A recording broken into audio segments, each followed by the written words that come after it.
I feel like the players have lost sense of reality. They got offered a max salary of over $1 million. Their max salary last year was $250,000. People that are making a lot less than the kind of money that the WNBA players are making. On top of that, the average salary is around $500,000. And then you're putting a rat out in public display. They say money changes everything, but for the WNBA in 2026, money is currently threatening to break everything. As the clock struck midnight on Friday, January 9th, the league didn't just miss a deadline, it entered a combat zone.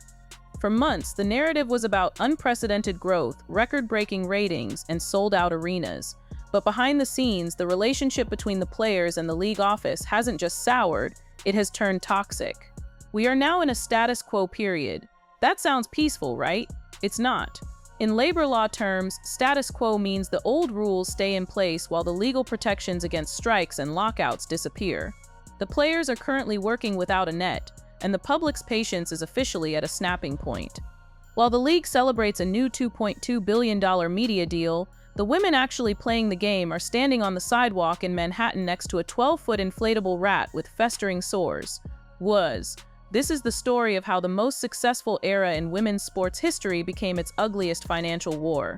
The atmosphere in the room during that final week of negotiations was described as quiet, which in the world of high-stakes labor deals is the sound of a ticking bomb. For months, the league and the WNBPA had been extending deadlines, hoping that the momentum from the 2025 season would carry them to a compromise. First, it was October 31st, then November 30th. By the time the January 9th deadline arrived, the gap wasn't just wide, it was a canyon.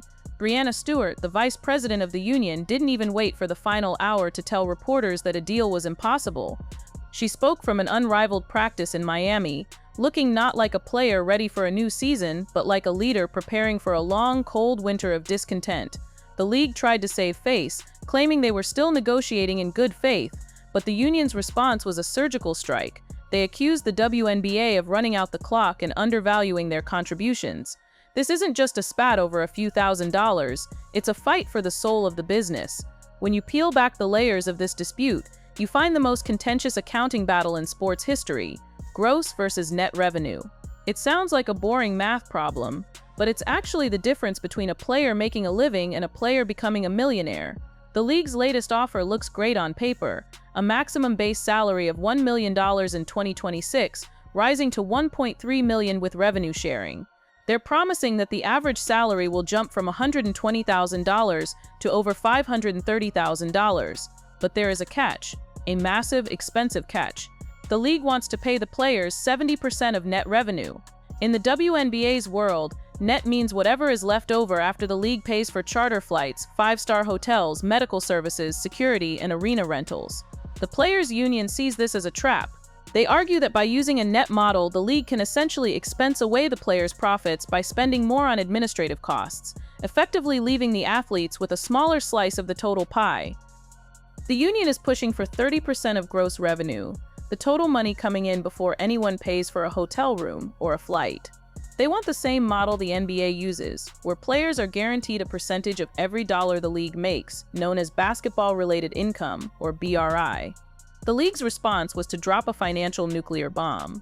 They claimed that the union's 30% gross proposal would result in $700 million in losses over the life of the agreement, more than the league has lost in its entire 29-year history. The union called that claim absolutely false, pointing out that the league refuses to count expansion fees as real revenue. Think about that. Teams in Cleveland, Detroit, and Philadelphia just paid $250 million each to join the league, but the WNBA is calling that net neutral. The players see a billion-dollar business masquerading as a struggling charity, and they aren't buying it anymore. If you want to understand the level of frustration the players are feeling, look no further than the sidewalk outside the NBA store in Manhattan. On the day the CBA expired, the WNBA didn't just issue a press release, they brought out Scabby the Rat. For the uninitiated, Scabby is a 12-foot inflatable icon of labor defiance, born in Chicago and used for decades to shame companies that treat workers unfairly. Seeing a mean, ghastly-looking rat with red eyes and festering sores in front of a high-end sports retail store in Soho tells you everything you need to know about the current vibe of these talks. The union is using the rat to signal that this is no longer a polite conversation, it is a labor war.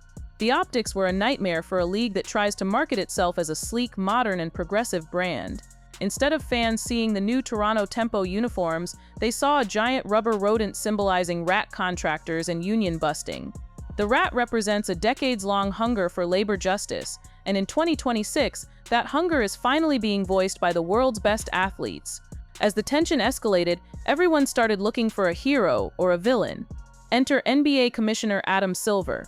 Because the NBA owns a massive stake in the WNBA, Silver is technically the boss of WNBA Commissioner Kathy Engelbert. But when Silver went on the Today Show to discuss the negotiations, he didn't exactly pour oil on troubled waters. He told host Craig Melvin that share isn't the right way to look at it. He argued that because the NBA makes so much more money, the WNBA should focus on absolute numbers instead of percentages. To the players, this sounded like a classic lockout buster technique, trying to convince the public that a $1 million salary is a big increase, so they don't look at the fact that the players are only getting about 9% of the league's total income, while NBA players get 50%. The union's response was a digital slap in the face. They posted the video of his interview with the caption, "Don't want to share," at Adam Silver NBA. There is a growing sense among the players that the leadership is using bad math to keep them in a fixed salary system that doesn't reflect the actual business they are building. This financial war is happening now for one very specific reason: the Caitlin Clark effect. The WNBA is at its biggest moment because of a massive surge in viewership and attendance led by Clark and the 2024 rookie class. But that success has brought a darker side to the sport. A controversy recently erupted when Katie Nolan joined Sue Bird and Megan Rapinoe on their podcast and discussed the toxic new fan base. The discourse has become fractured, with old guard legends being accused of attacking the very fans who are finally bringing money into the league. Some fans feel that the league and the media are using Clark for views while simultaneously maligning her supporters. This cultural friction is a mirror of the labor friction. Everyone wants the new money, but nobody can agree on who deserves the credit for it. Nafisa Collier put it bluntly: "The amount of money that Caitlin Clark has made the league is insane, and she's getting 0% of it because we have no revenue share." Clark herself has tried to play the diplomat, urging both sides to find a way to play basketball, but she's also clear that the players will fight for everything we deserve. While the WNBA is stuck in a boardroom battle, the players have been looking elsewhere to prove their value. Unrivaled, the 3-on-3 league founded by Breanna Stewart and Nafisa Collier was supposed to be the ultimate leverage play. It offered equity, high salaries, and a way for players to stay in the US during the winter. But as Unrivaled entered its second season in January 2026, the first season's sparkle started to wear off. Ratings for the opening games in Miami were concerningly low, averaging just 175,000 viewers, a massive drop from the 300,000 plus who tuned in for the Year 1 opener. The reason? The star power problem. Angel Reese, the face of the league's first season, chose to sit out to rest her back. Sabrina Ionescu and Collier were out with injuries. Without the big names, the early red flags for Unrivaled are waving high. It turns out that building a league from scratch is hard, even when you have the best players in the world. This ratings dip might actually embolden the WNBA owners, making them think the players don't have as much outside leverage as they claim. But just as Unrivaled is stumbling, a much bigger, much shadowier threat is emerging: Project B. This is an international 5-on-5 league that isn't just offering six-figure salaries, it's offering $2 million a year in equity stakes. Project B has already signed WNBA PA president Nneka Ogwumike and stars like Alyssa Thomas and Jonquel Jones. But there is a massive controversy hanging over this new league: its funding. Reports have linked Project B to the Saudi Arabian Public Investment Fund through a partnership with an event company called Sella. The founders claim they have no Saudi dollars, but Sella is a wholly owned subsidiary of the PIF. This has created an ethical firestorm in a league that prides itself on social activism. Are the players willing to take Saudi money to get the tech-like returns they feel the WNBA is denying them? It's a genuine competitive threat that could reshape the structure of professional basketball for decades. If Project B succeeds in raising its $5 billion goal, the WNBA's $1 million max salary offer will look like pocket change. As if the money and the rats weren't enough, the WNBA is currently facing an administrative apocalypse. The league is expanding, adding the Toronto Tempo and the Portland Fire for the 2026 season. But because there is no CBA, there is no expansion draft. You can't draft players if you don't know the rules of the draft. In a mock draft, analysts have Arik Ogunbowale heading to Portland and Maureen Johannes going to Toronto, but right now, those players are just names on a piece of paper. The clock is ticking toward a critical deadline, February 1st.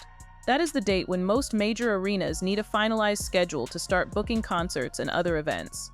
If the WNBA hasn't settled its labor dispute by then, they might lose their dates in the big cities. Without a schedule, they can't sell tickets. Without a CBA, they can't sell jerseys for the new teams. The momentum of the last 2 years is being held hostage by a disagreement over a status quo moratorium that the league offered at the 11th hour. The public is watching, and their patience is snapping. On Reddit, fans are calling the negotiations delusional and adolescent, accusing the players of having an overinflated view of their worth while simultaneously slamming the billionaire owners for hoarding profits. There is a fear that a strike could destroy all the momentum the league has built. One fan put it perfectly: they are going to take away the most important generational player to come along in a long time.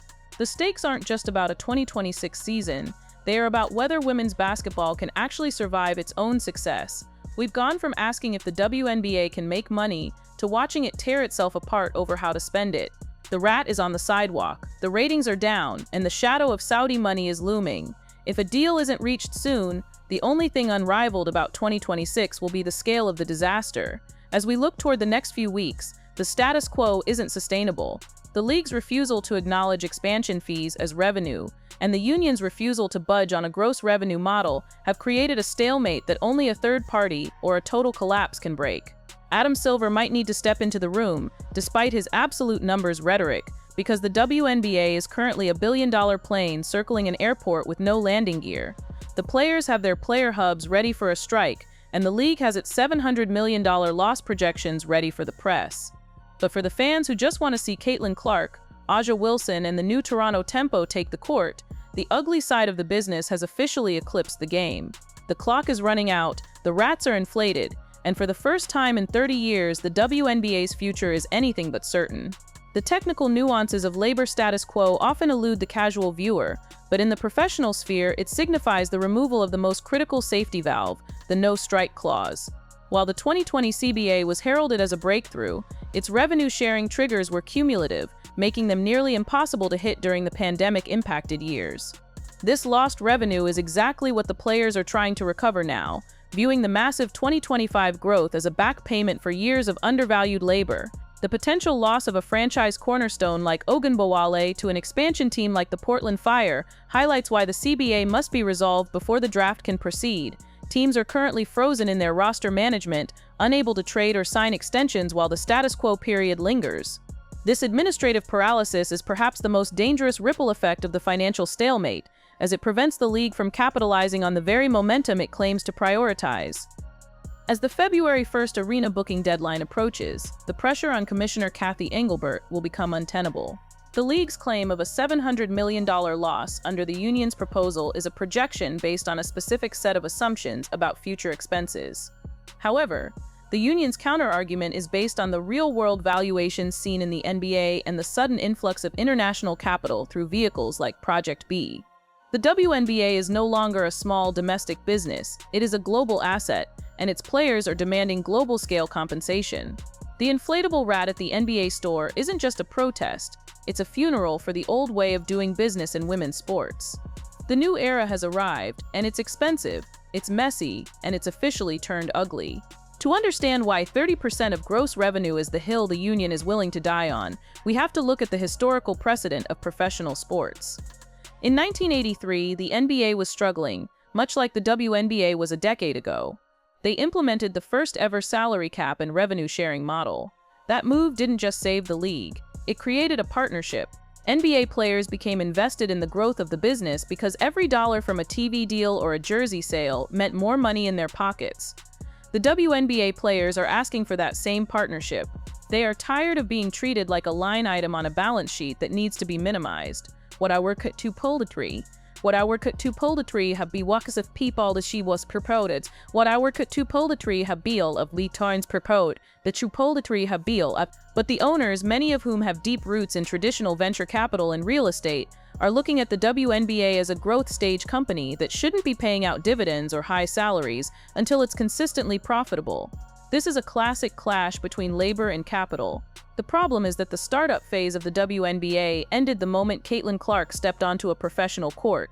You can't claim you're a struggling small business when your jersey sales are up 500% and you're moving games to 20,000-seat arenas. The cognitive dissonance is what's driving the fans crazy. They see the private jets, the sold-out crowds, and the massive media hype, and then they hear the league office talking about sustainability and projected losses. It feels like gaslighting. And when you add the political and ethical layers of Project B and the Saudi influence, the situation becomes even more explosive. The WNBA has spent years building a brand based on social justice, LGBTQ+ rights, and progressive values. Taking money from a regime with a track record of human rights abuses would be a massive pivot that could alienate a core segment of their fan base. Yet, if the WNBA doesn't pay up, the players are saying they'll take the money from whoever is writing the biggest checks. As we head into mid-January, the leverage is shifting every day. If Unrivaled's ratings continue to slide, the league might think they have the upper hand. If more stars sign with Project B, the union gains power. But the ultimate losers in this ugly turn are the fans. The excitement for the Toronto Tempo and the Portland Fire is being replaced by anxiety over whether those teams will even have rosters by the time the season is supposed to start. The WNBA had the perfect opportunity to take a victory lap in 2026. Instead, they're in a sprint to avoid a total shutdown. The 12-foot rat in Soho isn't just watching the NBA store, it's watching the clock. And for the WNBA, that clock is ticking louder than ever. In every labor dispute, there is a moment where the business side of the game has to reconcile with the human side. For 29 years, WNBA players have been asked to be grateful for the opportunity to play.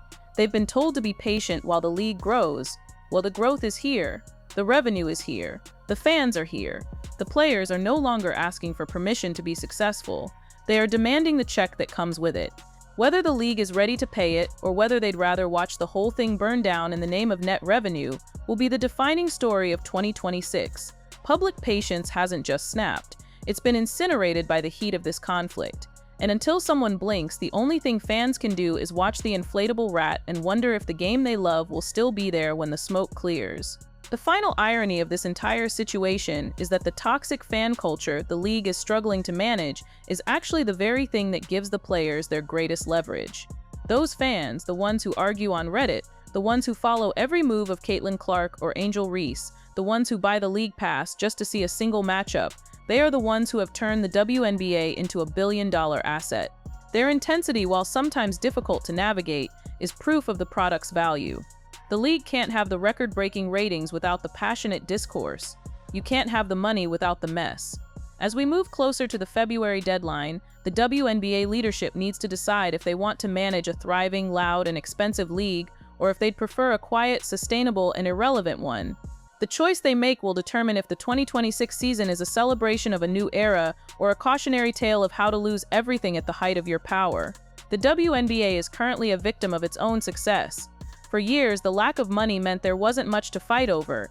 Now that the table is full, everyone wants a bigger plate. The accounting apocalypse isn't just about math. It's about respect. It's about whether the women who built this league from the ground up will be the ones to benefit from its golden age. The midnight meltdown of January 9th was just the beginning. The real battle is happening now, in the status quo, where every word from Adam Silver or a union rep is scrutinized by a public that is tired of the drama and just wants to see the ball go through the hoop. But before that happens, the WNBA has to survive its most dangerous opponent yet, its own financial reality. The rat is waiting, the world is watching, and the 2026 season hangs in the balance.